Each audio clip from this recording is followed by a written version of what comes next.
देखो exercise 6D question number 10 में आपके पास क्या दिया है।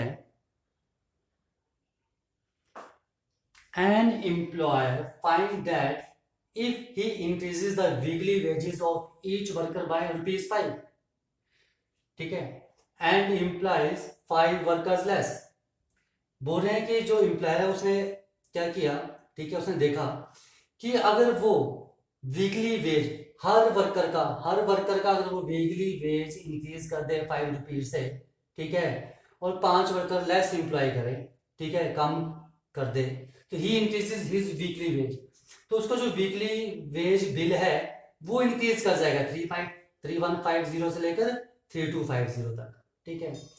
तो देखो सबसे पहले तो मुझे मानना पड़ेगा यहाँ पर, ठीक है, कि हर वर्कर का वीकली वेज कितना है। तो मैं मान लेता हूं, let the weekly ways of each worker, her worker का वीकली वेज कितना आ गया, ₹X, ठीक है। मैंने मान लिया कितना रुपीज है, हर वर्कर का X रुपीज है, ठीक है। अब देखो जब मेरे पास ₹X है, देखो यहां पर लिखा है, जब उसने यहां पर ₹5 इंक्रीज किया है और 5 एम्प्लॉइज कम किए हैं, तब यहां से, ठीक है, यहां पहुंच गया उसका बिल, ठीक है। तो ओरिजिनली बिल कितना था आपके पास, 3150, ठीक है। जब मेरे पास उसका हर वर्कर का वेज क्या था, ₹X, ठीक है। एक बार फिर सुन लो, देखो यहां पर मेरे पास क्या है, ठीक है, ये बोल रहे हैं कि, ठीक है, कि स्टार्टिंग में 3150 टोटल जो मेरे पास वेज बिल आ रहा था, बाद में कितना आ रहा है ये, ठीक है। ये कब था, जब मेरे पास, ठीक है, हर वर्कर का वेज बिल था ₹X, ठीक है। आगे मैंने क्या कंडीशन कर दी कि मैंने हर वर्कर का, ठीक है, हर वर्कर का वेज और ₹5 इंक्रीज कर दिया, ठीक है, और 5 एम्प्लॉइज कम कर दिए, तब ये मेरे पास आया, ठीक है। तो यहां पर क्या आ जाएगा मेरे पास, ठीक है, वेज बिल ऑफ एम्प्लॉयर कितना है, wage bill is equal to ₹3150। Bill इतना है वर्कर, और वर्कर कितने आ जाएंगे, number of workers is equal to, देखो टोटल बिल कितना है मेरे पास 3150, ठीक है, और हर एक को कितना मिल रहा है, X। मान लो मेरे पास ₹100 हैं और हर एक को ₹5 मिल रहे हैं, ठीक है। हर एक को ₹5 मिल रहे हैं, तो कितने वर्कर होंगे, 100/5 डिवाइड ही करोगे। यहां पर भी क्या है मेरे पास, टोटल बिल इतना है, ठीक है, और हर वर्कर को कितना मिल रहा है, X। तो नंबर ऑफ वर्कर क्या जाएंगे, 3150/X, ठीक है। वैसे ही देखो, new weekly ways of each worker, her worker का जो न्यू वेज क्या आएगा, ₹5 इंक्रीज कर दिए तो क्या आ जाएगा, ₹X+5, ठीक है।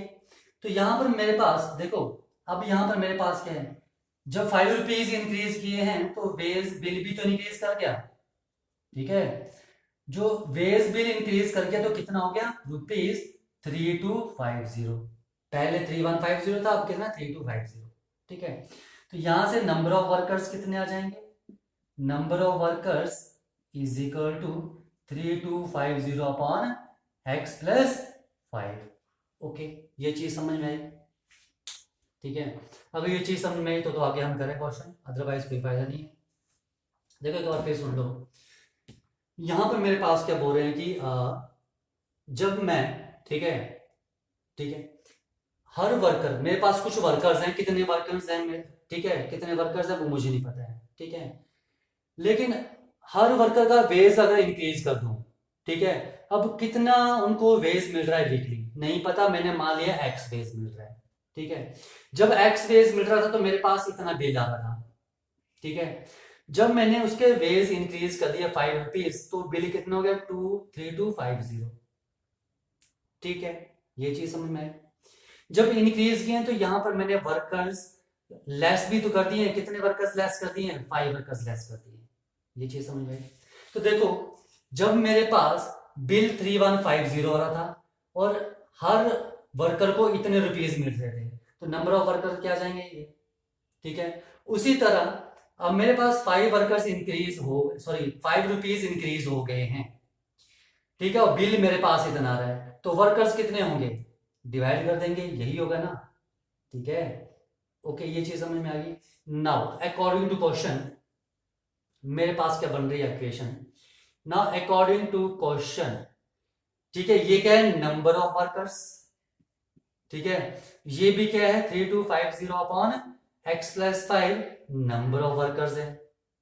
अब एक चीज देखो, अब इन्होंने क्या बोला था, ठीक है, इन्होंने क्या बोला था, he increases his weekly bill by this, ठीक है, पर उससे पहले क्या है कि 5 वर्कर्स जो है वो कम कर रहा है, 5 वर्कर कम कर रहा है, ये नंबर ऑफ वर्कर्स ओरिजिनल थे, ठीक है। अब उसने 5 वर्कर्स कम कर दिए तो मेरे पास ये आया हुआ, तो 5 वर्कर्स कम कर दिए, ठीक है, तो इसका मतलब इसमें 5 वर्कर्स कम किए तो मेरे पास ये वर्कर्स आए। फिर सुन लो ये हमने कैसे बनाया। ओरिजिनली मेरे पास कितने वर्कर्स थे, इतने वर्कर्स थे, ठीक है।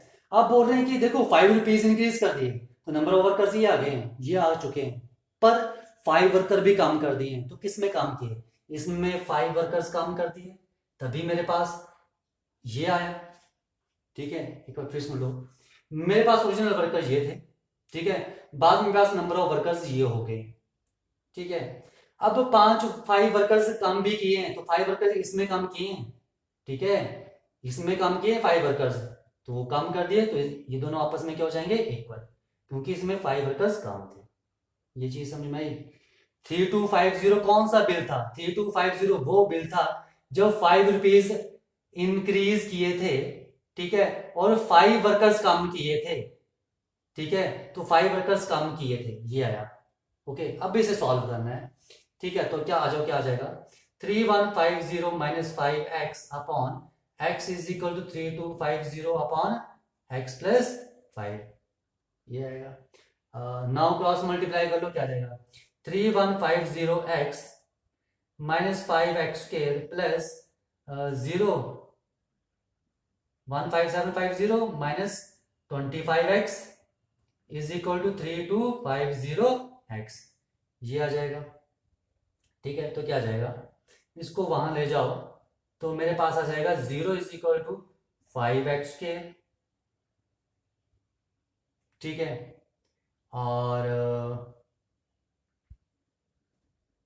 ये 25x, ठीक है, और ये क्या गया 3175, सॉरी 3125, वहां जाके माइनस हो गया, तो ये आ गया प्लस 125x और प्लस 15750, है ना, तो 5 कॉमन, तो क्या बचेगा 0 is equal to x square plus 25x plus 3150, ये आ जाएगा, ठीक है। तो देखो इसके क्या फैक्टर बन जाएंगे, 0 is equal to x plus 70 and x minus 45, ठीक है, नहीं लगा पता तो फिर देख लो, क्या बन 0 इज इक्वल टू एक्स के, ठीक है, plus 70 x minus 45x plus 3150, ठीक है, मल्टीप्लाई करो 3150 आ रहा है, ये वहां गया है तो ये नेगेटिव साइन होगा, ठीक है, ये नेगेटिव साइन होगा, ठीक है, यही बन रहे हैं, ठीक है। माइनस करके देखो आपके पास क्या है 25, तो यहां से x की वैल्यू क्या आ जाएगी, एक आ जाएगी -70 और एक x की वैल्यू आ जाएगी 45, तो 45 हम सिलेक्ट करेंगे और -70 को रिजेक्ट कर देंगे, क्यों, क्योंकि x है क्या, नंबर ऑफ वीकली वेजेस है, ठीक है, कि वीकली वेज कितना मिल रहा है, तो वो नेगेटिव नहीं हो सकता, वो तो पॉजिटिव ही होगा, तो x की वैल्यू क्या आ जाएगी 45, ठीक है। यही बोला था आपको निकालने के लिए, find the weekly ways of the each worker. Okay, एक बार मैं आपको जल्दी जल्दी से फिर से बता दूं, ठीक है, इन्होंने क्या बोला था कि the employer finds that if he increases the weekly wages of each worker by ₹5 and employs 5 worker less, अगर वो हर एक का वेज 5 रुपीज इंक्रीज कर दे, अब मुझे नहीं पता कि उन्हें कितना मिलता है, तो मैंने मान लिया उन्हें हर वर्कर को x रुपीज मिलता है, ठीक है। जब मेरे पास वीकली वेज इंक्रीज किया ₹5 तो x प्लस 5 हो गया, ये भी चीज समझ में आ गई। ठीक है, तो यहाँ क्या लिखा था, जब ₹5 इंक्रीज किए हैं और 5 वर्कर्स काम किए हैं तो he increases his weekly wage bill, तो उसका बिल जो इंक्रीज हो गया, पहले ये आता था अब ये आ रहा है। तो ये कब आता था, जब x हर वर्कर को मिलता था। ठीक है, तो ये लिखा है। तो इसके अकॉर्डिंग नंबर ऑफ वर्कर्स कितने होंगे, 3150 अपॉन x। ठीक है, जब ₹5 इंक्रीज कर दिए तो ये आ गया, और अब कितना बिल आ रहा है ये, तो इसके अकॉर्डिंग नंबर ऑफ वर्कर्स कितने होंगे ये, तो अकॉर्डिंग टू क्वेश्चन दोनों इक्वल। ठीक है, अब 5 वर्कर्स इसमें काम किए हैं। ठीक है, ये भी नंबर ऑफ वर्कर्स थे, ये भी नंबर ऑफ वर्कर्स थे। ठीक है, पर ये नंबर ऑफ वर्कर्स क्या थे, इसमें काम कर दिए थे। ठीक है, काम कर दिए थे इसमें, तब आया था। तो यानी कि इक्वल करने के लिए या तो यहाँ ऐड कर दो या 5 यहाँ सब्ट्रैक्ट कर दो। ठीक है, उसके बाद हमने इसे सॉल्व भी किया और कुछ भी नहीं। ठीक है, और ये नीचे लिखा भी था कि originally ways of each worker आपने x लेना है। ठीक है, तो कई बार आपको जरूरी नहीं है कि ये चीज ये मेंशन नहीं की होगी चीज। ठीक है, यहां तक। ठीक है, तो भी आपको खुद ही करना पड़ेगा। ठीक है, तो ये चीजें ध्यान रखनी है आपने कि हमने ये क्वेश्चंस कैसे करने हैं। आ जाओ नेक्स्ट क्वेश्चन करते हैं। देखो क्वेश्चन नंबर 11 क्या लिखा है, a trader bought a number of article for ₹1200। उसने 1200 के आर्टिकल्स लिए, कितने आर्टिकल्स लिए नहीं पता है। ठीक है, तो हम मान लेंगे x। 10 were damaged। ठीक है, and he sold each of the remaining article at ₹2 more than what he paid for it, thus getting a profit of ₹60 on the whole transaction, taking the number of article he bought as x। number of article क्या लेने हैं आपने x। तो आ जाओ सबसे पहले let the number of articles मान लेते हैं, the number of articles, कितने आर्टिकल्स हैं उसके पास, मैंने मान लिए x आर्टिकल्स है, और कितने के लिए उसने 1200 के लिए हैं। ठीक है, and cost of articles is equal to ₹1200, यही कॉस्ट दिया मेरे पास। ठीक है, तो ये किसका कॉस्ट है, x आर्टिकल का कॉस्ट है। तो 1 आर्टिकल का क्या कॉस्ट होगा, कॉस्ट ऑफ 1 आर्टिकल। ठीक है, ये x आर्टिकल्स का कॉस्ट है, तो एक आर्टिकल का कॉस्ट क्या होगा, 1200 अपॉन x होगा। ओके, ये चीज लगी पता। अब क्या लिखा है, 10 वर डैमेज्ड। अगर 10 डैमेज हो गए तो उसके पास कितने आर्टिकल बचे। ठीक है, 10 आर्टिकल्स वर डैमेज्ड। ठीक है, अगर 10 आर्टिकल्स डैमेज हो गए हैं, ठीक है, देयरफॉर आर्टिकल्स लेफ्ट, कितने आर्टिकल्स उसके पास बचे, x माइनस 10। पहले x आर्टिकल्स थे जिसमें से 10 खराब हो गए, तो कितने आर्टिकल्स बचे, x माइनस 10। ये चीज समझ में आ गई।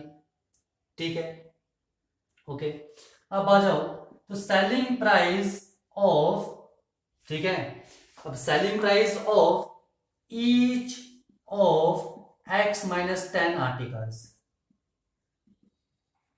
देखो जो मेरे पास x माइनस 10 आर्टिकल्स बचे हैं उनमें से हर एक का कॉस्ट कितना होगा, ये लिखा है आपके पास। 10 were damage and he sold each of the remaining, कितने बचे हैं, x माइनस 10 बचे हैं। ठीक है, हर एक बेच दिया है। ठीक है, remaining article at ₹2 more than what he paid for it. उसने कितना पे किया था आर्टिकल्स के लिए, एक आर्टिकल के लिए कितना पे किया था, 1200 अपॉन x पे किया था, तो इसे ₹2 ज्यादा पर उसने उसे सेल किया है। तो ये आएगा selling price of each of x minus 10। ठीक है, जो x माइनस 10 आर्टिकल बचे उनमें से हर एक का कॉस्ट है ये। ठीक है, फिर सुन लो एक बार, मैंने माने नंबर ऑफ आर्टिकल्स थे मेरे पास x। ठीक है, और उनका कॉस्ट है 1200, तो एक आर्टिकल का कॉस्ट कितना होगा, 1200 अपॉन x। ये आ गया ओरिजिनल कॉस्ट जिसमें मैंने लिए थे। ठीक है, what he paid for it, मैंने इतना पे किया था स्टार्टिंग में। ठीक है, 1200 अपॉन x। 10 आर्टिकल डैमेज हो गए तो मेरे पास कितने आर्टिकल बचे, x माइनस 10। ठीक है, तो देखो सेलिंग प्राइस ये क्या दिया मेरे पास, ये दिया है ईच ऑफ द आर्टिकल, एक आर्टिकल का कॉस्ट दिया है जो डैमेज हो गए हैं, तो वही मैंने लिखा है selling price of each of x minus 10। जो x माइनस 10 आर्टिकल्स है उनमें से हर एक का प्राइस कितना है, ₹2 मोर है, किससे, what he paid for it, जितना उसने पे किया था एक आर्टिकल के लिए। उसने एक आर्टिकल के लिए कितना पे किया था, 1200 अपॉन एक्स पे किया था, इससे 2 रुपीज ज्यादा पर उसने सेल किया है, तो ये आ जाएगा। ये चीज समझ में आ गई। तो ये था हर एक आर्टिकल का कॉस्ट। तो selling price of x minus 10 articles कितना आ जाएगा, तो x माइनस 10 आर्टिकल्स का कॉस्ट कितना आएगा, x minus 10 into 1200 upon x plus 2। ठीक है, ये ना अगर एक आर्टिकल का कॉस्ट 5 रुपीज है तो 10 आर्टिकल्स का क्या होगा, मल्टीप्लाई बाय 10, वही तो किया। ठीक है, ये है जो x माइनस 10 आर्टिकल बचे हैं। ठीक है, जो बचे हैं उनमें से हर एक का कॉस्ट ये है, ईच आर्टिकल का कॉस्ट। ठीक है, तो x माइनस 10 आर्टिकल जो बचे उन सभी का कॉस्ट कितना होगा, मल्टीप्लाई हो जाएंगे, इतना कॉस्ट होगा। ये चीज समझ में आ गई। ठीक है, अब आ जाओ आगे क्या लिखा है इन्होंने, thus getting a profit of ₹60 on the whole transaction. जो होल ट्रांजैक्शन हुई है उसमें उसे कितना प्रॉफिट हो रहा है, ₹60। 60 उसे क्या हो रहा है, प्रॉफिट। तो प्रॉफिट क्या होता है मेरे पास, प्रॉफिट क्या होता है मेरे पास, selling price minus cost price, यही होता है। तो प्रॉफिट 60 एंड सेलिंग प्राइस ये है x minus 10 into 1200 upon x plus 2 minus cost price कितना था एक आर्टिकल का, 1200 अपॉन x, यही था। ये चीज समझ में आई। अब हमने इसे सॉल्व करना है, बस ये सॉल्व कर लो। ठीक है, जो भी आपके पास आएगा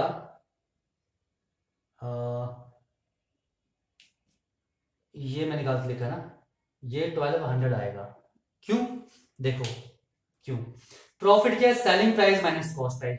ठीक है, प्रॉफिट आ गया 60, सेलिंग प्राइस क्या है, x माइनस 10 आर्टिकल का सेलिंग प्राइस ये है, तो ये आ गया selling price minus cost price. Cost price का मतलब है आपने ये सभी आर्टिकल्स कितने के लिए थे, 1200 के लिए थे। कॉस्ट प्राइस ऑफ आर्टिकल ये है, ये तो वन आर्टिकल है, लिखा है ना कि जो होल ट्रांजैक्शन हुई है, होल यानी कि जितने आपने आर्टिकल खरीदे थे और जितने आपने सेल किए थे उन सभी में जो प्रॉफिट हुआ है। तो टोटल सेलिंग प्राइस ये है मेरे पास सभी आर्टिकल्स का, और सभी आर्टिकल्स का कॉस्ट प्राइस ये है, तो माइनस क्या आएगा 1200। ओके, नाउ इसे सॉल्व कर लो, क्या आ जाएगा, 60 is equal to x minus 10 into 1200 plus 2x upon x minus 1200। Now 60 is equal to क्या आ जाएगा, मल्टीप्लाई, पहले एलसीएम यहां मल्टीप्लाई भी कर दो और एलसीएम भी ले लो।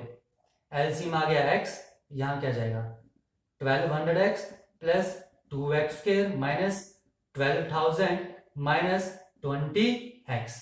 ठीक है, एंड माइनस 1200x, एलसीएम भी ले लिया मैंने। तो ये 1200x 1200 का x कट गया, क्रॉस मल्टीप्लाई कर दो, क्या आ जाएगा 60x is equal to 2x square minus 20x minus 12,000। ठीक है, तो 0 is equal to 2x square minus 80x minus 12,000, ये आ जाएगा आपके पास। 2 कॉमन है तो क्या बचेगा, x square minus 40x and minus 6,000, ये आ जाएगा। ये चीज समझ में आई। अब इसे फैक्टराइज करना है। ठीक है, तो मेरे पास स्पेस नहीं है, मैं यहां नीचे रफ कर देता हूं, ये मैंने रफ कर दिया। ठीक है, यहां सॉल्व कर रहा हूं मैं इसे, तो क्या आ जाएगा x square minus 100x plus 60x, multiply किया माइनस 6,000 आ रहा है और ऐड किया तो माइनस 40x आ रहा है। तो x into x minus 100 plus 60 into x minus 100 is equal to 0। तो x की वैल्यू यहां से एक 100 आएगी, ये तो आप कर लोगे, और x की वैल्यू माइनस 60 आएगी। तो x है क्या, नंबर ऑफ आर्टिकल्स, नेगेटिव नहीं हो सकते, तो x की वैल्यू क्या आ रही है 100। तो नंबर ऑफ आर्टिकल्स कितने आ जाएंगे यहाँ पर 100। ये चीज समझ में आई। ठीक है, यही उन्होंने बोला था क्वाड्रेटिक इक्वेशन फॉर्म करनी है, क्वाड्रेटिक इक्वेशन ये फॉर्म हो चुकी है। ठीक है, और यहाँ से x की वैल्यू ये निकल चुकी है, ये तो रिजेक्ट हो जाएगी। ये चीज आई समझ में।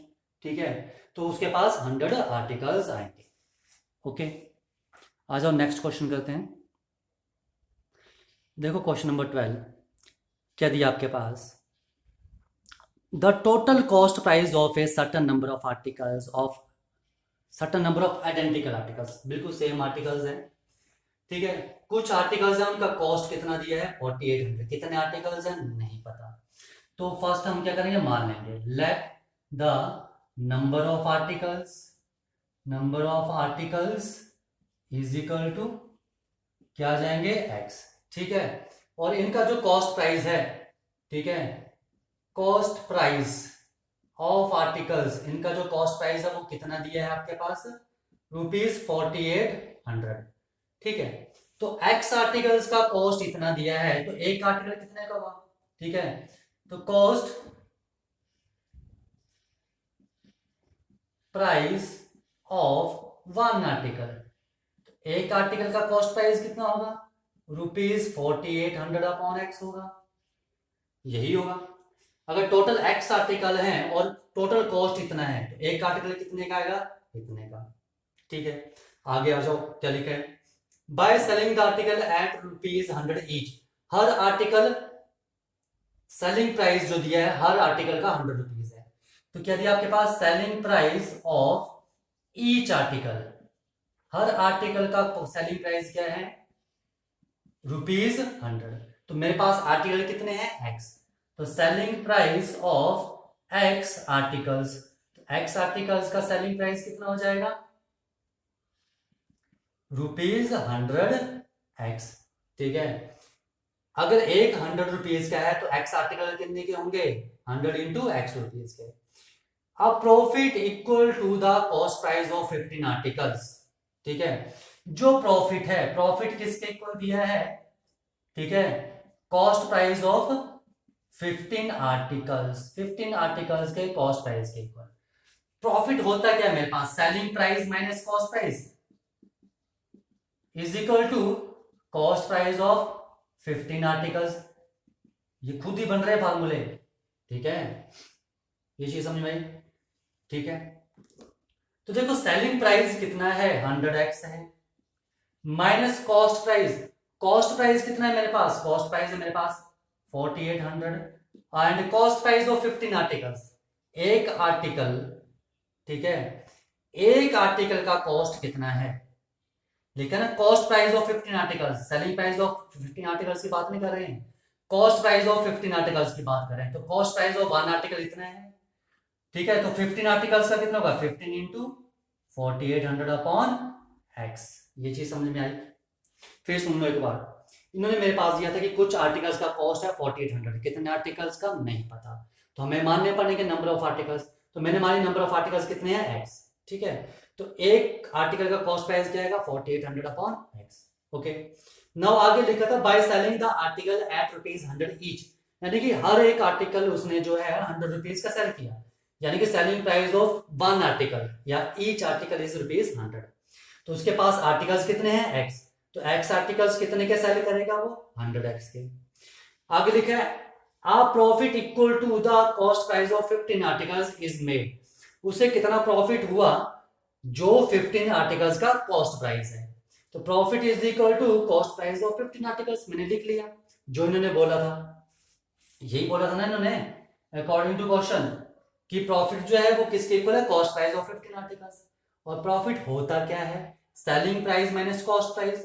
तो सेलिंग प्राइस कितना है मेरे पास x आर्टिकल्स का 100x, ठीक है, और कॉस्ट प्राइस कितना है x आर्टिकल्स का 4800 is equal to cost price of 15 articles. तो एक आर्टिकल का कॉस्ट प्राइस है ये, तो 15 आर्टिकल्स का कितना होगा, इसे हम 15 से मल्टीप्लाई कर देंगे, वही मैंने लिखा। आओ इसे हम सॉल्व कर लेते हैं, क्या बन रहा है आपके पास, क्रॉस मल्टीप्लाई कर लो, क्या जाएगा 100x स्क्वायर माइनस 48